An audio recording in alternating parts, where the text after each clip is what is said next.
This is the Throny with an Awaken Chaos Era video about the Fire Batwolf. Today we're going to look at the Lasir and Soulplunder faction. I know for Soulplunders, most people use Gangelo, even on the Fire one, just because the extra poison damage really does a lot to bring the boss down. My account has not been blessed with a Gangelo, so I have a slightly different technique for doing this. It still uses poison with Santis and Raven, but most of the damage is coming from Mary and Shadowblood, and then I bring Evelyn First Dawn to add some extra attacks for the other three, but she's really just there as a support unit.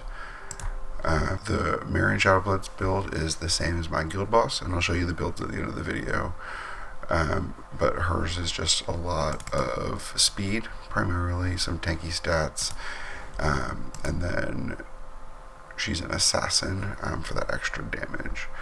For Santis and Raven, I have both of them in Cursed, and primarily I'm looking for focus in those builds.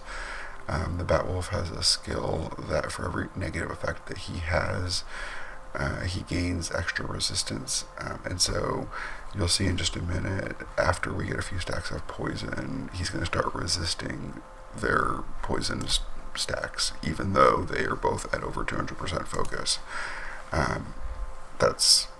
It makes it a lot tougher to build that poison and do the damage that you need without Gangelo doubling that damage. As that was part of the challenge I ran into when figuring out this comp originally. But then to round 2, or not quite the end, but we're over 50% at this point.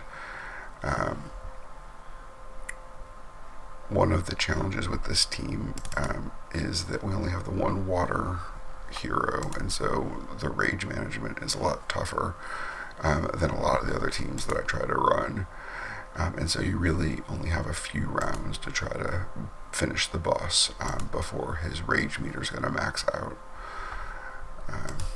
It looks like we should be able to do it in 3 rounds this time. With 6 stacks, it's probably going to be resisted, so I'm going to use this, even though it's not going to do a ton of damage. But that extra proc there helps. So this should kill it. It's a fairly quick run, even though you tend to want to manual it. I prefer manualing. So for Mary and Shadowblood, this is my guild boss build, and so really the biggest thing you look for is the speed. The higher speed she has, the more support attack she's going to be able to use, and so 268 is kind of the sweet spot I'm at right now. Other than that, you don't care about focus really. You really don't care about resistance that much, even for this mode. And so I went for speed, and then it's a combination of tanky stats and then attack and crit damage to bring that extra damage. The second hero that I was using is Raven. Again, focus was one of the biggest pieces I was looking for here. I got 208 focus on her. Tried to keep some of the damage stats because she can still do good damage, but really she needs enough tanky stats to survive, and then that focus is really what you're looking for. For Santis, a lot like Raven, you want focus. I got 209 focus on her, so I was aiming to get over 200 focus to try to land as many poisons as I can with her.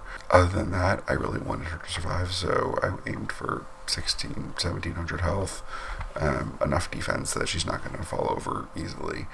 And really for both of them, I wanted the cursed sets so that they had the chance at proccing extra poisons through that. And lastly, Evelyn First Dawn is there primarily as a support. I didn't care a lot about the stats other than she needed to survive.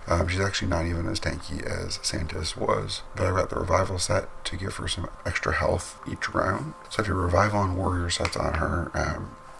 Again, tanky stats were the priority. I liked the extra healing that revival brought, and then I still was looking for 100% crit and then a little bit of damage out of her. But realistically, Mary and Shadowblood was the most damage in this comp. So I hope that helps you guys out for anyone that's trying to beat this without Gangelo like me. If you enjoyed this info, then go ahead and like the video and subscribe, and I'll hopefully be coming out with some more of these videos in the near future.